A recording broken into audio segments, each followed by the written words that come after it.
नमस्कार विद्यार्थी मित्रांनो, यापूर्वीच्या व्हिडिओमध्ये आपण निरपेक्ष आर्द्रता अभ्यासली. निरपेक्ष आर्द्रता म्हणजे एखाद्या ठिकाणी विशिष्ट वेळी हवेमध्ये असलेले बाष्पाचे प्रमाण म्हणजे निरपेक्ष आर्द्रता होय. ही संकल्पना आपण अभ्यासली आहे.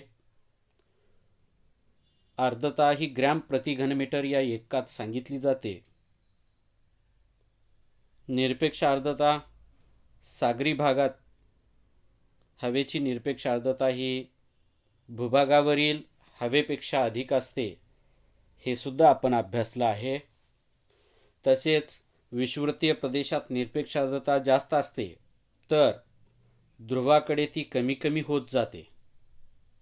पृथ्वीवरील जमीन व पाणी यांचे वितरण व ऋतुमान यानुसार सुद्धा निरपेक्ष आर्द्रतेत फरक पडतो. जरा डोके चालवा. या ठिकाणी काही प्रश्न दिलेले आहेत. या प्रश्नाची उत्तरे आपल्याला द्यावयाची आहेत. हवेतील आर्द्रता कोणत्या ऋतूत जास्त असते? तर याचे उत्तर आहे हवेतील आर्द्रता पावसाळा ऋतूमध्ये जास्त असते. मानवी शरीरावर आर्द्रतेचा कोणता परिणाम होतो? तर मानवी शरीरावर आर्द्रतेचा परिणाम होऊन शरीरावर घाम येतो. आपल्या घरातील अन्नपदार्थावर आर्द्रतेचा कोणता परिणाम होतो त्याचे निरीक्षण करा. आपल्या घरातील अन्नपदार्थावर आर्द्रतेचा परिणाम होऊन अन्नपदार्थ बुरशी धरू लागते व ते लवकर खराब होतात.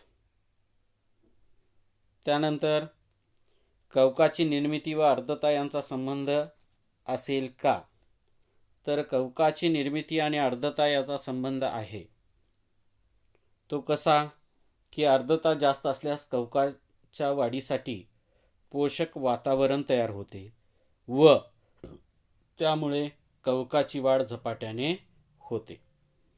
त्यानंतर वाळत घातलेले कपडे लवकर किंवा उशिरा सुकणे याचा आर्द्रतेशी संबंध कशा प्रकारे असतो? आर्द्रता कमी असल्यास वाळत घातलेले कपडे लवकर सुकतात, तर आर्द्रता जास्त असल्यास वाळत घातलेले कपडे हे उशिरा सुकतात, हे आपल्याला सांगता येईल. याच्यानंतर आज आपण सापेक्ष आर्द्रता ही संकल्पना समजून घेऊ. एका विशिष्ट तापमानास व विशिष्ट घनफळ असलेल्या हवेतील निरपेक्ष आर्द्रता व त्याच तापमानावरील हवेची बाष्पधारण क्षमता यांच्या गुणोत्तरावरून हवेची सापेक्ष आर्द्रता सांगता येते. आता सापेक्ष आर्द्रता म्हणजे नेमकं काय?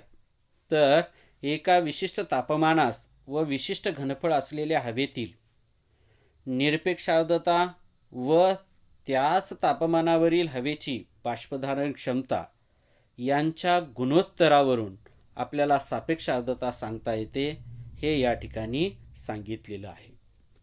आता सापेक्ष आर्द्रता टक्केवारीमध्ये व्यक्त केली जाते. ही सापेक्ष आर्द्रता टक्केवारीमध्ये व्यक्त करण्याचे एक सूत्र आहे. ते सूत्र आज आपण अभ्यासू.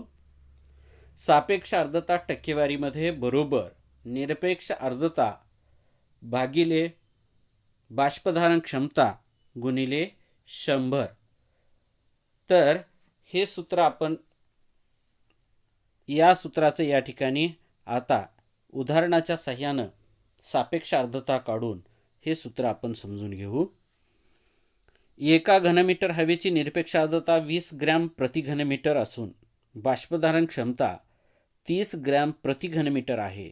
तर या हवेची सापेक्ष आर्द्रता किती? लक्षात घ्या, या उदाहरणामध्ये निरपेक्ष आर्द्रता व बाष्पधारण क्षमता दिलेली आहे. याच्यावरून आपल्याला सापेक्ष आर्द्रतेची टक्केवारी काढावयाची आहे. आता एका घनमीटर हवेची निरपेक्ष आर्द्रता 20 ग्रॅम आहे. आपण ही दिलेली आकडेवारी जी आहे ही आपल्या सूत्रामध्ये ठेवून सापेक्ष आर्द्रता काढू शकतो.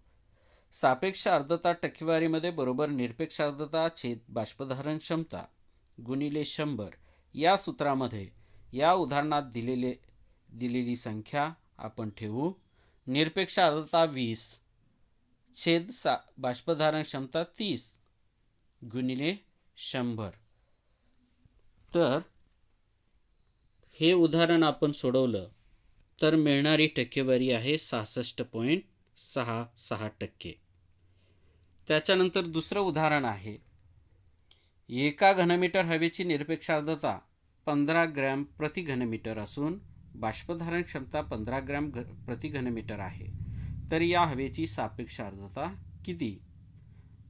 तर सापेक्ष आर्द्रता टक्केवारीमध्ये बरोबर दिलेली निरपेक्ष आर्द्रता आहे 15 छेद बाष्पधारण क्षमता दिलेली आहे ती आहे 15 गुणिले 100 बरोबर या ठिकाणी हे उदाहरण सोडवलं तर आपल्याला मिळणारी टक्केवारी आहे 100%.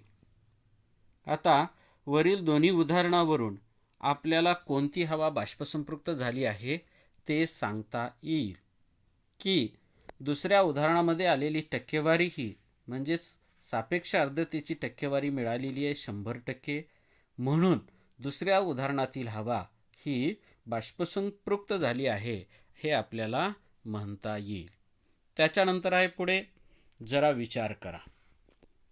20 अंश सेल्सिअस तापमान असलेल्या बाष्पसंपृक्त हवेचे तापमान अचानक 10 अंश सेल्सिअस झाले तर काय होईल? आता याबद्दल आपण विचार करू. 20 अंश सेल्सिअस तापमान असलेली बाष्पसंपृक्त हवा आहे आणि या बाष्पसंपृक्त हवेच्या तापमानामध्ये अचानक बदल होऊन ते जर कमी झाले तापमान तर 20 अंश हवेच्या सापेक्ष आर्द्रतेत अचानक वाढ होईल.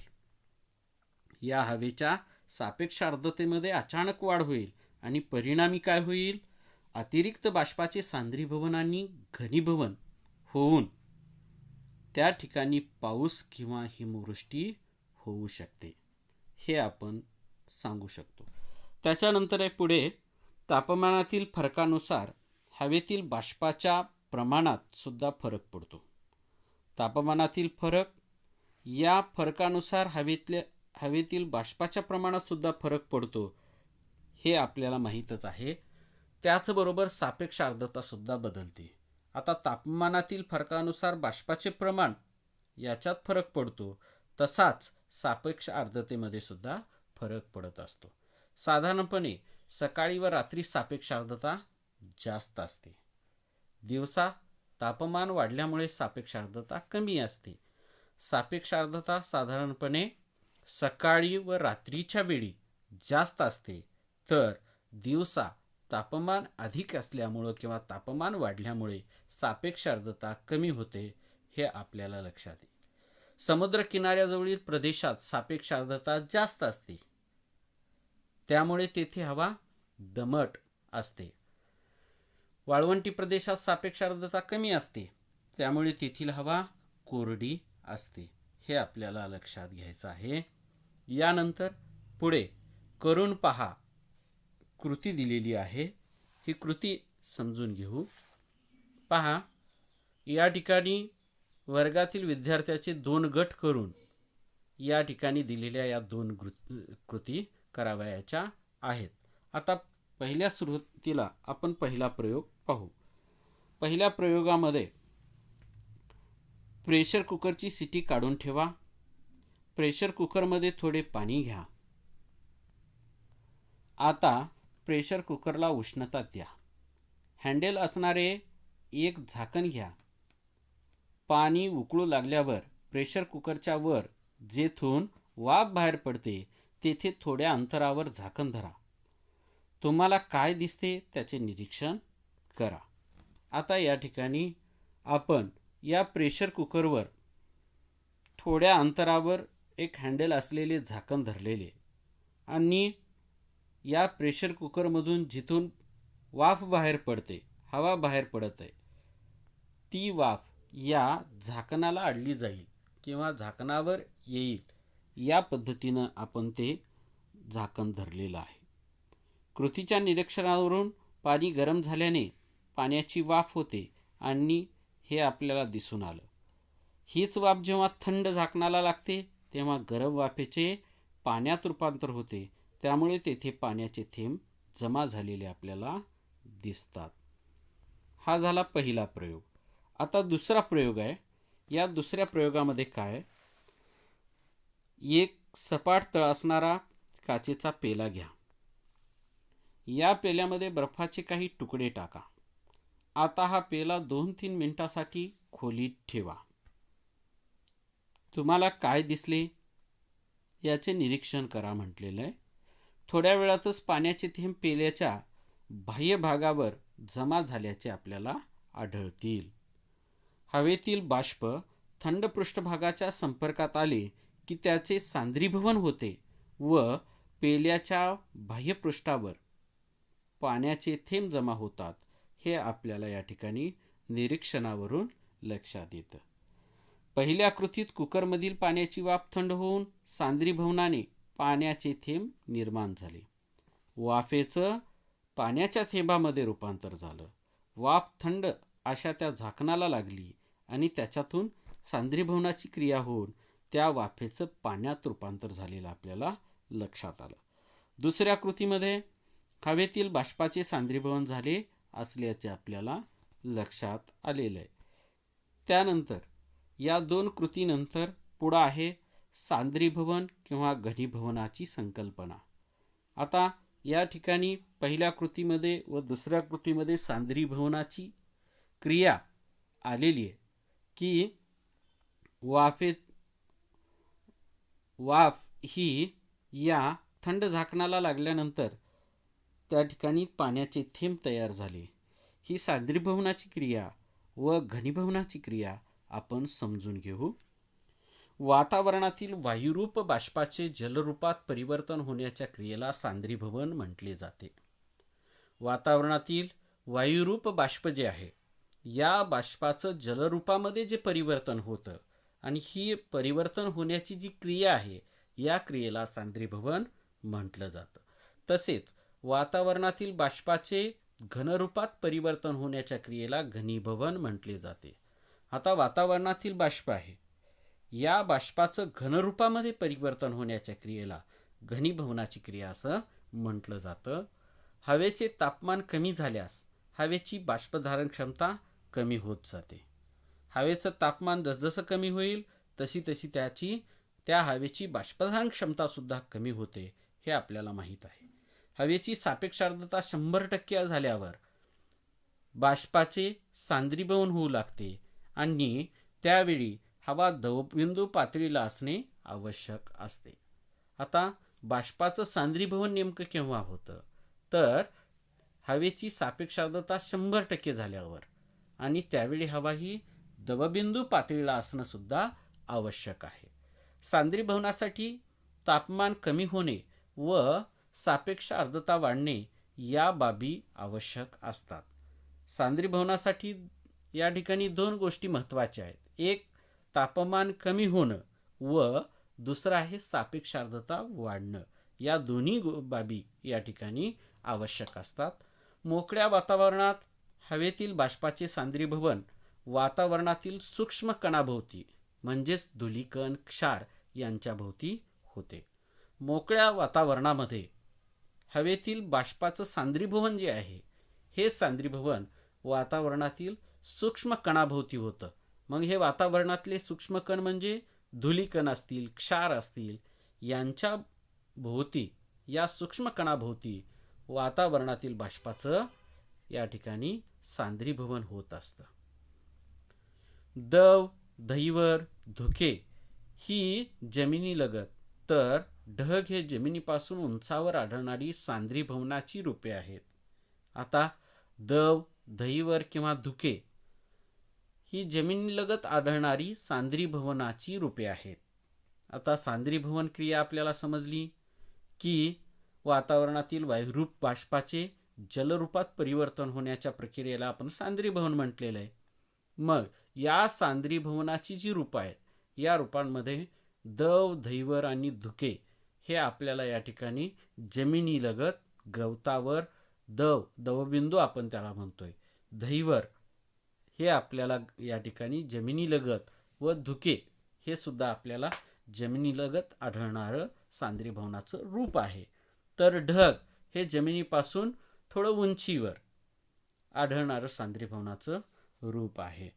इथं या ठिकाणी सांद्रीभवनाची ही क्रिया संपते. याच्यानंतर पुढे म्हणजे सांद्रीभवन ही संकल्पना या ठिकाणी संपते.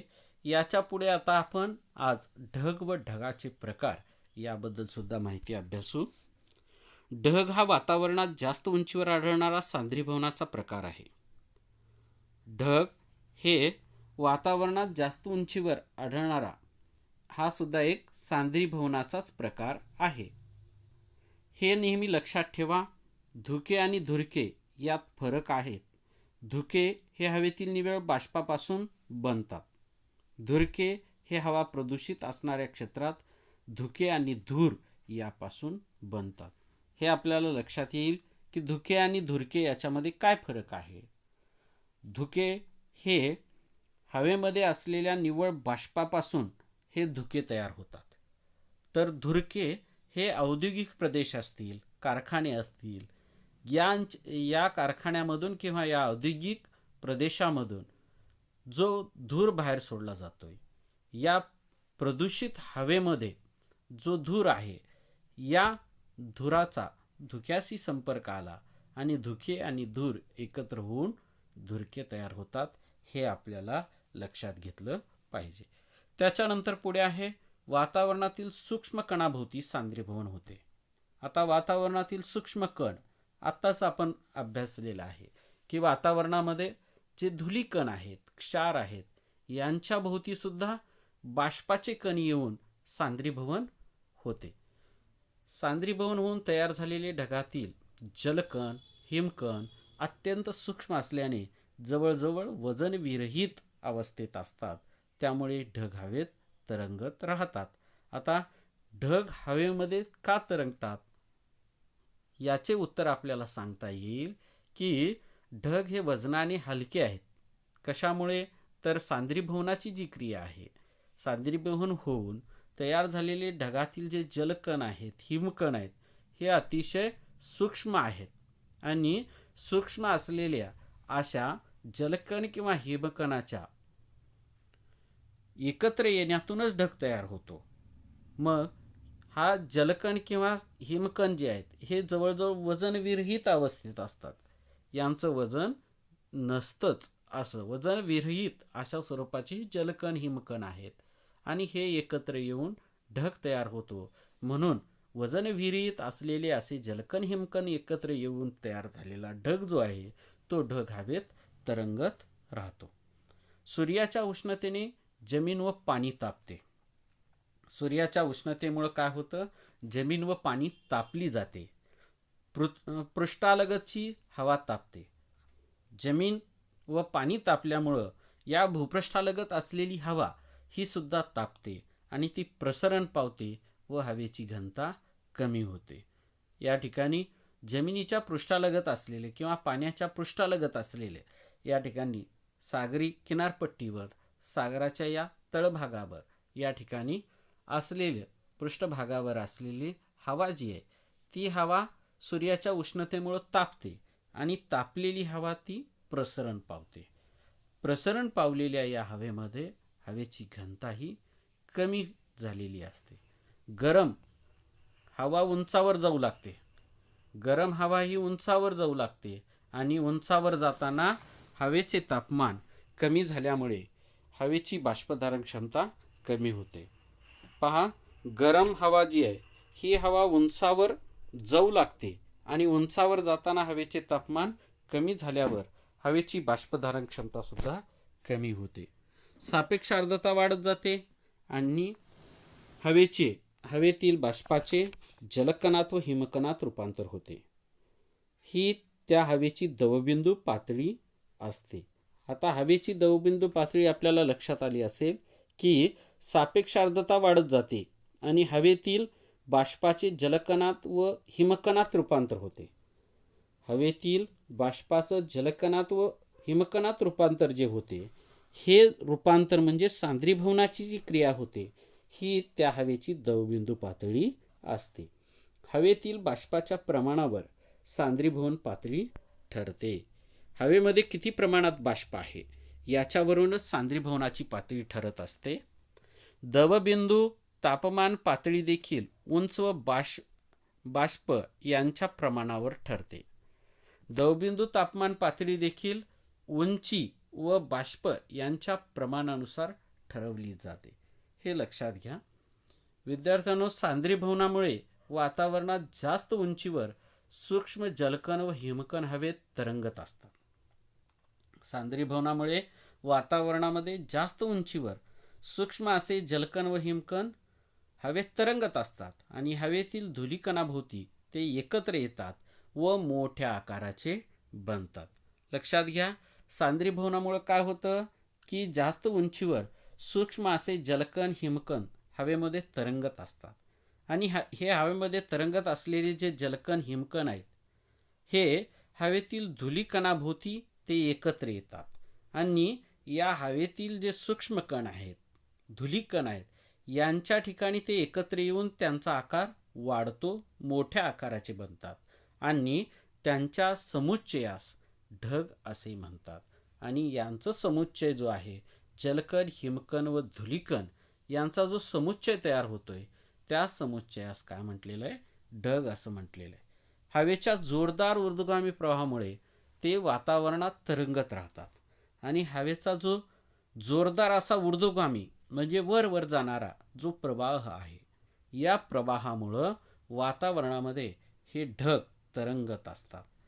ज्याप्रमाणे पतंग उडवताना पतंगाने एक विशिष्ट उंची प्राप्त केल्यावर तो वर जाऊन तरंगू लागतो, ज्याप्रमाणे आपण पतंग उडवत असताना पतंगाने एक विशिष्ट उंची प्राप्त केल्यावर तो काय होतो? तो वरवर जाऊ लागतो, वरवर जाऊन तो तरंगू लागतो. याचप्रमाणे या ठिकाणी ढगाच्या बाबतीत सुद्धा होते. त्याचप्रमाणे हे ऊर्ध्वगामी प्रवाहामुळे ढग हवेमध्ये तरंगत असलेले आपल्याला दिसतात. समुद्रसपाटीपासून निरनिराळ्या उंचीवर वातावरणात ढग आढळतात. समुद्रसपाटीपासून निरनिराळ्या उंचीवर वातावरणामध्ये ढग आढळत असतात. अति उंचीवर तयार होणारे ढग बहुधा सूक्ष्म हिमकणापासून तयार झालेले असतात. अति उंचीवर आढळणारे जे ढग आहेत हे या ठिकाणी सूक्ष्म अशा हिमकणापासून तयार झालेले असतात. ढगामध्ये बाष्पीभवनाची व सांद्रीभवनाची क्रिया एका पाठोपाठ घडत असते.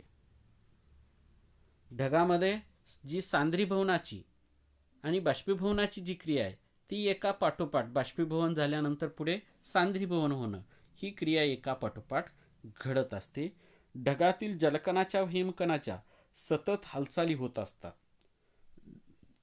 ढगामध्ये जलकण व हिमकण यांच्या ज्या हालचाली आहेत त्या सातत्यानं चालूच असतात, सतत होत असतात. पृथ्वीवर होणारी वृष्टी जी आहे ती विशिष्ट प्रकारच्या ढगामधून होत असते. पृथ्वीवर होणारा जो पाऊस आहे, वृष्टी जी आहे, हा पाऊस किंवा वृष्टी जी आहे ती विशिष्ट प्रकारच्या ढगातून होत असते. बाष्पाचे प्रमाण जमिनीलगत अधिक असते तर समुद्र सपाटीपासून उंचीनुसार बाष्पाचे प्रमाण कमी होत जाते. आता बाष्पाचं प्रमाण जमिनीलगत अधिक आहे तर समुद्र सपाटीपासून जसजसं उंचीवर जावं, उंचीनुसार बाष्पाच्या प्रमाणामध्ये या ठिकाणी कमी होत जातं किंवा बाष्पाचं प्रमाण कमी होत जाते. यामुळे कमी उंचीवरील ढग आकाराने मोठे असतात. याच्यामुळं कमी उंचीवरील जे ढग आहेत ते ढग आकाराने मोठ्या आकाराचे असतात, तर जास्त उंचीवरील ढग जे आहेत ते आकाराने लहान असतात. हे सुद्धा लक्षात घ्या. त्याच्यानंतर पुढे आहे आंतरराष्ट्रीय वर्गीकरणानुसार ढगाचे 10 प्रकार आहेत. या ठिकाणी ढगाचे 10 प्रकारामध्ये वर्गीकरण केलेलं आहे. यामध्ये नंबर 1 आहे cirrus, number 2 cirrostratus, number 3 cirrocumulus, number 4 altostratus, number 5 altocumulus, number 6 stratocumulus, 7 stratus, 8 nimbostratus, 9 cumulus, 10 cumulonimbus. अशा प्रकारचे एकूण 10 ढगाचे प्रकार या ठिकाणी दिलेले आहेत आणि हे साधारणतः उंचीनुसार दिलेले आहेत. उंचीनुसार याचे या ठिकाणी 4 गटामध्ये वर्गीकरण केलेले आहे. वातावरणात ढगाची वेगवेगळ्या उंचीवर निर्मिती होते. या ढगाचे निरीक्षण केल्यावर उंचीनुसार त्याचे 3 मुख्य प्रकार करता येतात. या ठिकाणी तक्त्यामध्ये 4 विभाग आपल्याला पाडून दिलेले आहेत. तरीसुद्धा या ढगाचे निरीक्षण केल्यावर उंचीनुसार त्याचे 3 मुख्य प्रकारामध्ये वर्गीकरण केलेलं आपल्याला दिसून येईल. उंचीनुसार या ठिकाणी 3 प्रकार आहेत. ते ढगाच्या तळाकडील उंचीवर ठरवतात. या ठिकाणी ते जे आहेत ते ढगाच्या तळाकडील जी उंची आहे या तळाकडील उंचीवरून ते ठरत असतात. पुढे ढगांची उंची सुमारे 7,000 ते 14,000 मीटर दरम्यान असेल तर त्यांना अतिउंचीवरील ढग असं म्हणतात. आता या ठिकाणी अतिउंचीवरील ढग, मध्यम उंचीवरील ढग व कमी उंचीवरील ढग असे 3 प्रकारामध्ये वर्गीकरण या ढगांचं केलेलं आहे. पहिला प्रकार आहे ढगांची उंची सुमारे 7,000 ते 14,000 मीटर दरम्यान असेल तर त्याला आपण अतिउंचीवरील ढग असं म्हटलेलं आहे. जर ही उंची सुमारे 2,000 ते 7,000 मीटर दरम्यान असेल तर त्यांना मध्यम उंचीचे ढग असे म्हणतात. आणि तिसरा जो प्रकार आहे तो म्हणजे 2,000 मीटरपेक्षा कमी उंची असलेल्या ढगांना कमी उंचीचे ढग असे म्हटलेलं आहे. हे आपण यावरी दिलेल्या आकृतीवरून या ढगाचे जास्त उंचीवरील ढग, मध्यम उंचीवरील ढग व कमी उंचीवरील ढग हे वर्गीकरण पाहू शकतो. हे या ठिकाणी जी उंची दिलेली आहे त्या उंचीनुसार म्हणजेच या समुद्रसपाटीपासून 7,000 ते 14,000 मीटर दरम्यान असेल तर त्याला आपण जास्त उंचीवरील ढग म्हटलेलं आहे.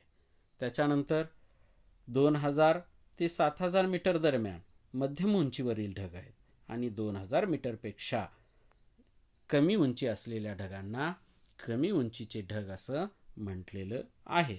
पाहू प्रत्यक्षामध्ये जास्त उंचीवरील ढग. आता या जास्त उंचीवरील ढगामध्ये कोणत्या प्रकारचे ढग येतात पहा. हे ढग मुख्यतः हिमस्फटिकाने बनलेले असतात. जास्त उंचीवरील जे ढग आहेत हे हिमस्फटिकाने बनलेले असे ढग आहेत.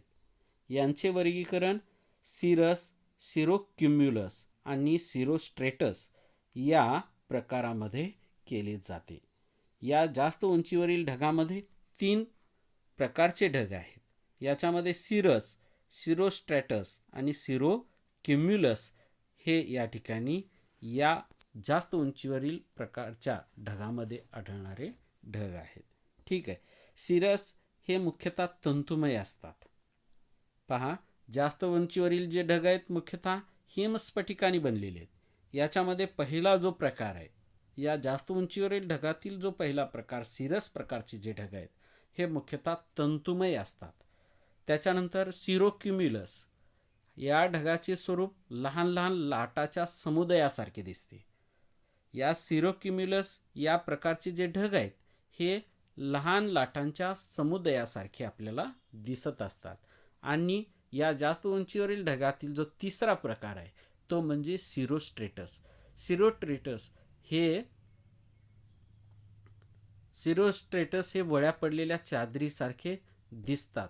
तर यांच्या भोवती बऱ्याचदा तेजोमंडल असते. लक्षात घ्या की पहिला आहे सिरस. त्याच्यानंतर सिरस हा मुख्यतः तंतुमय असतो. त्याच्यानंतर दुसरा आहे सिरोक्युम्युलस. या ढगाचे स्वरूप लहान लहान लाटाच्या समुदायासारखे दिसते. आणि तिसरा जो आहे सिरोस्ट्रेटस हे वळ्या पडलेल्या चादरीसारखे या ठिकाणी दिसतात. यांच्या भोवती बरेचदा तेजोमंडल असल्यासारखे दिसते. ठीक आहे. हे झाले जास्त उंचीवरील ढग. त्याच्यानंतर आहे मध्यम उंचीवरील ढग. यात अल्टोक्युम्युलस व अल्टोस्ट्रेटस या ढगाचा समावेश होतो. लक्षात घ्या, अल्टोक्युम्युलस हे स्तराच्या स्वरूपात असून यातही तरंगासारखी रचना असते. या मध्यम उंचीवरील ढगामधील जो पहिला ढग प्रकार आहे तो म्हणजे अल्टोक्युम्युलस. अल्टोक्युम्युलस हे स्तराच्या स्वरूपात असून यातही तरंगासारखी रचना आपल्याला दिसते. बहुधा हे पांढऱ्या रंगाचे असून त्यात करड्या रंगाच्या छटा असतात. लक्षात घ्या, अल्टोक्युम्युलस जो ढग प्रकार आहे, या अल्टोक्युम्युलस ढगामध्ये या ठिकाणी बहुधा पांढऱ्या रंगाचा हा ढग असून त्यात करड्या रंगाच्या छटा आपल्याला दिसतात. त्याच्यानंतर आहे अल्टोस्ट्रेटस. हा ढग जो आहे, ढग हे कमी जाडीचे थर असतात. अल्टोस्ट्रेटस या ढगामध्ये कमी जाडीचे थर असतात, यातून सूर्यदर्शन होऊ शकते.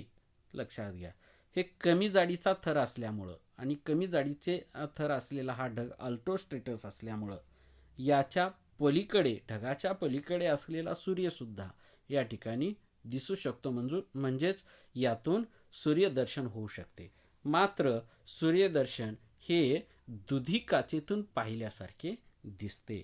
पांढऱ्या काचेतून या ठिकाणी पाहिल्यानंतर जसं अंधुक अशा प्रकारे सूर्य आपल्याला दिसतो, त्याचप्रमाणे इथं सुद्धा या ठिकाणी हा या मध्यम उंचीवरील ढगातील जो दुसरा प्रकार आहे अल्टोस्ट्रेटस, या ढगाच्या पलीकडे असलेला सूर्यसुद्धा आपल्याला दिसतो. सूर्यदर्शन होऊ शकते, मात्र ते कसे दुधी काचेतून पाहिल्यासारखे आपल्याला दिसते. त्याच्यानंतर आहे आता कमी उंचीवरील ढग. पहा, यात 5 वेगवेगळे प्रकार केले जातात. कमी उंचीवरील ढगामध्ये मात्र 5 प्रकार केलेले आहेत. याच्यामध्ये या ठिकाणी स्ट्रॅटोक्युम्युलस या ढगात थर असतात. याचा रंग पांढरा ते धुरकट असा असतो. या कमी उंचीवरील ढगामध्ये जो पहिला प्रकार आहे तो म्हणजे स्ट्रॅटोक्युम्युलस.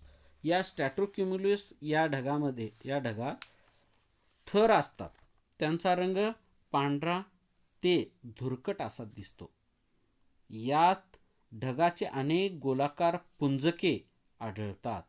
या स्ट्रॅटोक्युम्युलस या ढगामध्ये ढगांचे अनेक गोलाकार पुंजके सुद्धा आढळतात. स्ट्रेटस ढगात देखील थर असतात.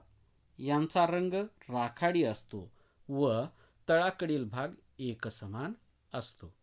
या कमी उंचीवरील ढगातील जो दुसरा प्रकार आहे तो म्हणजे स्ट्रेटस ढग. या स्ट्रेटस ढगामध्ये थर असतात आणि यांचा रंग राखाडी असतो व तळाकडील भाग एकसमान असलेला आपल्याला दिसतो. त्याच्यानंतर तिसरा जो प्रकार आहे तो म्हणजे निम्बोस्ट्रेटस. हे ढग जाड थराचे असतात. या कमी उंचीवरील ढगातील तिसरा जो प्रकार आहे निम्बोस्ट्रेटस, या निम्बोस्ट्रेटस या ढगाचे जे थर आहेत हे जाड थर आहेत आणि हे जाड थर असलेला हा निम्बोस्ट्रेटस ढग गडद राखाडी रंगाचे असून यापासून रिमझिम पाऊस तसेच हिमवर्षाव होऊ शकतो. निम्बोस्ट्रेटस ढगापासून या ठिकाणी रिमझिम स्वरूपाचा पाऊस तसेच हिमवर्षाव सुद्धा होऊ शकतो. हा गडद राखाडी रंगाचा असलेला हा निम्बोस्ट्रेटस प्रकारचा ढग होय. त्याच्यानंतर आता आपण पुढे क्युम्युलस ढग याची माहिती अभ्यासू. भूपृष्ठापासून 500 ते 6000 मीटर उंचीच्या दरम्यान उभा विस्तार असणारे हे ढग आहेत क्युम्युलस प्रकारचे ढग. लक्षात घ्या, भूपृष्ठापासून 500 ते 6000 मीटर उंचीच्या दरम्यान उभा विस्तार असणारे हे ढग आहेत. हवेच्या जोरदार ऊर्ध्वगामी प्रवाहाचा या ढगाच्या निर्मितीस हातभार लागतो. हवेचा जो जोरदार ऊर्ध्वगामी प्रवाह आहे, म्हणजे वर जाणारा जो प्रवाह आहे, वरच्या दिशेनं जाणारा जो हवेचा जोरदार प्रवाह आहे, या प्रवाहामुळं या ठिकाणी या ढगाची निर्मिती होते किंवा या ढगाच्या निर्मितीस या जोरदार हवेच्या ऊर्ध्वगामी प्रवाहाचा परिणाम दिसून येतो. हे ढग अवाढव्य असून घुमटाकार असतात आणि हे ढग क्युम्युलस प्रकारचे जे ढग आहेत हे अवाढव्य म्हणजे मोठ्या आकाराचे असतात आणि ते दिसायला कसे दिसतात तर घुमटाकार असे दिसतात. ते करड्या रंगाचे असतात. क्युम्युलस प्रकारचे ढग हे करड्या रंगाचे असतात. क्युम्युलस ढग हे आल्हाददायक हवेचे निदर्शक आहेत. लक्षात घ्या की क्युम्युलस ढग वातावरणामध्ये आले तर आकाशामध्ये असे ढग आले क्युम्युलस प्रकारचे ढग तर याच्यामुळं एक उत्साहवर्धक वातावरण निर्माण होईल आणि सगळीकडे पाऊस वगैरे पडेल. क्युम्युलस ढग हे आल्हाददायक हवेचे निर्देशक आहेत. या ढगाचा काही वेळेस उभा विस्तार इतका वाढतो की त्यांचे क्युम्युलोनिंबस ढगामध्ये रूपांतर होते व वृष्टी होते. लक्षात घ्या, या ढगाचा काही वेळेस उभा विस्तार इतका वाढत असतो की उभे असे ढग निर्माण होतात. कशामुळं? तर त्या ऊर्ध्वगामी प्रवाहामुळं, हवेची जी ऊर्ध्वगामी प्रवाह आहेत या प्रवाहामुळं या ठिकाणी हे क्युम्युलस प्रकारचे ढग वर वर जाऊ लागतात आणि या ढगाचा काही वेळेस उभा विस्तार इतका वाढतो की त्यांचे क्युम्युलोनिंबस ढगामध्ये रूपांतर होते. या क्युम्युलस ढगाचं क्युम्युलोनिंबस ढगामध्ये रूपांतर होऊन व रूपांतरही होते व त्यापासून वृष्टीसुद्धा मिळते किंवा पाऊस पडतो. ठीक आहे. त्याच्यानंतर पुढचा ढगाचा प्रकार आहे क्युम्युलोनिंबस ढग. हे वैशिष्ट्यपूर्ण ढग वादळाचे निदर्शक आहेत. आता क्युम्युलोनिंबस ढग लक्षात घ्या. अगोदर आपण क्युम्युलस ढग पाहिला. या क्युम्युलस ढगामध्ये आपण काय पाहिलं की हे ढग आल्हाददायक हवेचे निदर्शक आहेत.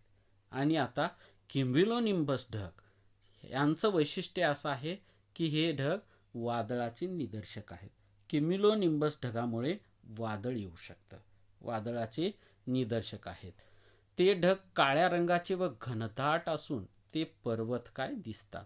आता क्युम्युलोनिंबस हे जे ढग आहेत हे ढग सुद्धा काय आहेत, काळ्या रंगाचे व घनदाट असे दिसणारे आहेत आणि ते पर्वतकाय, पर्वतासारखे दिसणारे पर्वतकाय अशा स्वरूपाचे दिसतात.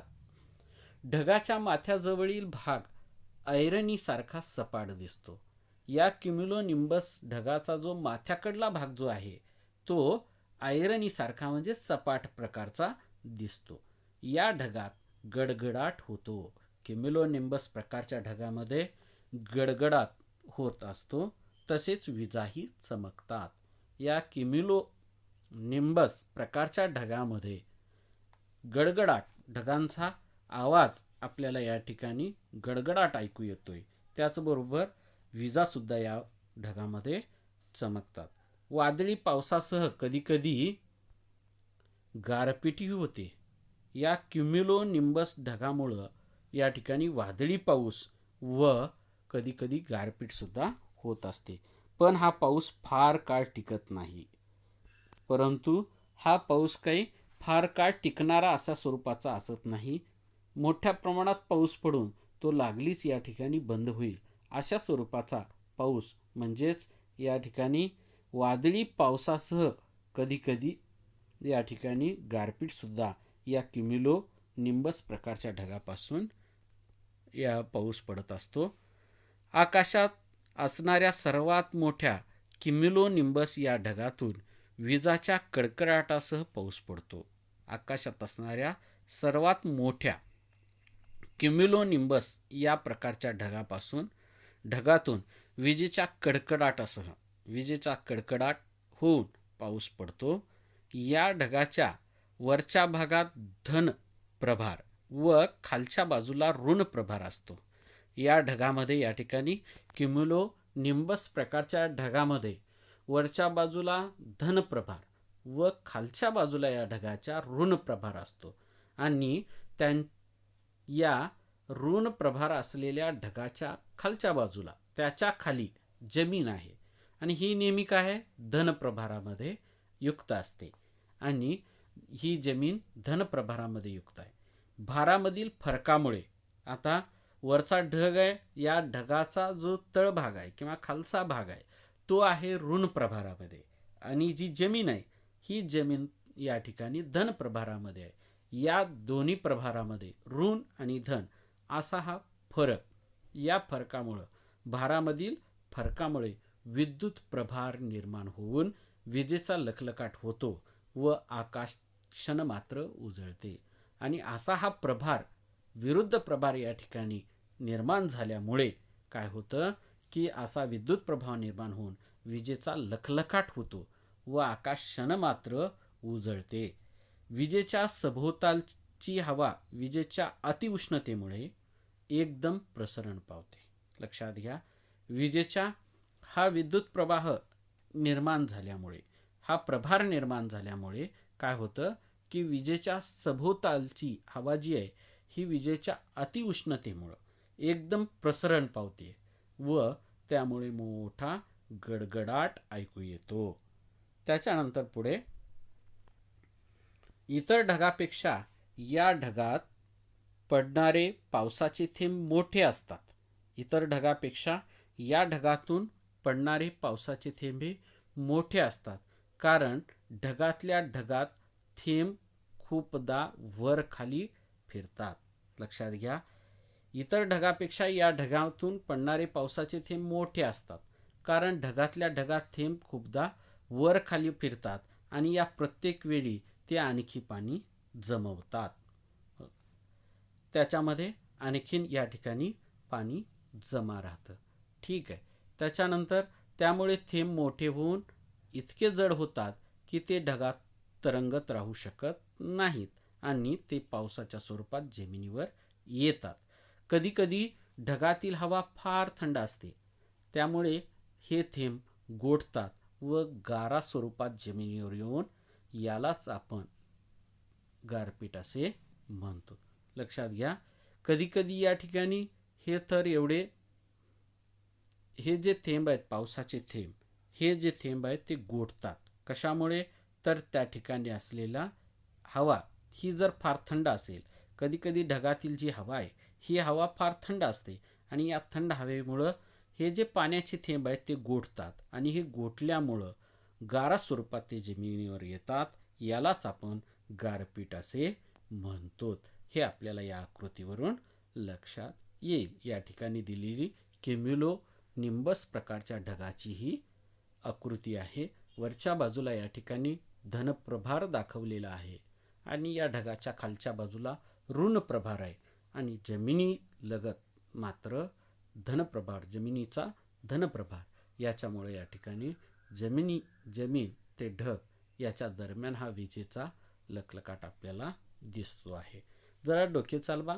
हवेची स्थिती सांगताना सोबतच्या चिन्हाचा वापर कोठे केला जातो ते शोधा आणि या चिन्हाचा अर्थ खाली दिलेल्या चौकटीत लिहा.